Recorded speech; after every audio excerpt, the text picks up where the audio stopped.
कविता झा आप लोगों के बीच छोटा सा शिव चर्चा भजन लेके आई हूँ। तो क्या कहते हैं, क्या कहते हैं? आज फिर से श्री धाम परिवार में शिव चर्चा के आसन लड़ल बा। सब गुरु बहन भाई एकत्रित होके शिव चर्चा मनावल जाता। और का कैसे कहता, कैसे कहता हो? एक गुरु बहना थी, बचपन से शिव चर्चा में लीन थी। वो जब शादी हुआ, उसके बड़ी हुई शादी हुआ तो सारा श्रृंगार कर ली और हाथ में भर भर के चूड़ा पहन ली। अच्छा, तो बहुत सुंदर लगने लगी। अब बीच में जब वो कंगना बांध ली, ओहो तो उसको मन में अच्छा नहीं लगा। ओहो, काहे हो? ये गलती हो गई। तो कह रही है कि कंगना अगर खोल देती तो और बढ़िया लगता। ओहो, उसने खोल के और बक्सा में डाल के ससुराल चली गई। पर बड़ी दुर्भाग्यवा हो प्रियंका जी। कैसे हो? उनके सुहागे रात में उनके हस्बैंड मूर्छित हो गए। काहे मूर्छित हो गए हो? शिव गुरु उनका के गलती याद दिलाइले। तब उनका याद आया जे हम बहुत बड़ा भूल कैली कि कंगना हम घरे भूल गईली।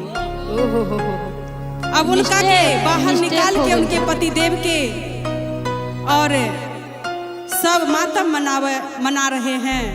तो वो बेचारी कह रही है सासू जी से, क्या कह रही है? हमको 5 मिनट का समय दीजिए, हम अपना कंगना लेकर के आते हैं।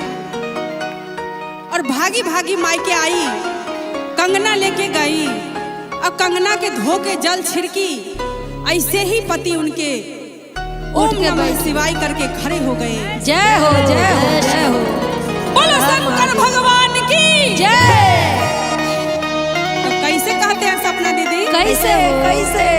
अरे हथवा में बांध के कंगनवा गजब कोई दी हलाए गुरु। चढ़ जाई बाबा।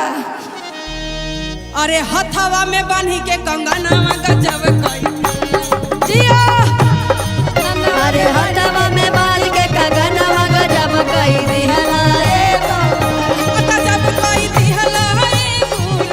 गजब कोई दिहलाए गुरु। गजब कोई दी हलाए गुरु। गजब कोई दिहलाए गुरु। ओ हथवा में बांध के कंगनवा जय हो। हथवा में बाल के कंगनवा गजब कोई दिहलाए गुरु। हथवा में बाल के कंगनवा गजब कोई दिहलाए गुरु। के कंगनवा गजब कोई दिहलाए। शिव गुरु महाराज की। और क्या कहते हैं मधु दीदी? क्या कहते हैं?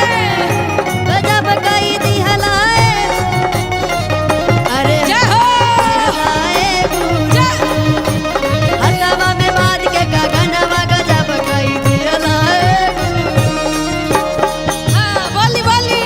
और कहते हैं कैसे? सोने सुराही गंगा जल पानी। सोने सुराही गंगा जल पानी। सोने सुराही गंगा जल पानी। अरे सोने सुराही गंगा जल पानी। अब भाव में आवे के आयो हो। और चरण धोई ती अंगनवा गजब कोई दिहलाए गुरु। और चरण धोई ती कंगनवा गजब कोई दिहलाए गुरु। कंगनवा गजब अरे उड़ावा उड़ावा। कोई दिहलाए गुरु। गजब कोई दिहलाए गुरु। अरे हथवा में बांध के कंगनवा गजब कोई दिहलाए गुरु। कंगनवा गजब कोई दिहलाए गुरु। और क्या कहते हैं? क्या कहते हैं? अरे सोने के थाली में मिसरी बदामवा। सोने के दाना हो मिसरी बना बना। सोने के थाली में मिसरी बदामवा। मिसरी बदामवा हो मिसरी बदामवा। अरे भोगवा लगाई ती अंगनवा गजब कोई जय हो। हे गुरु। अरे भोगवा लगाई दिया गनवा गजब कोई दिहलाए गुरु। ओ गजब कोई दिहलाए गुरु।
शंकर भगवान की जय।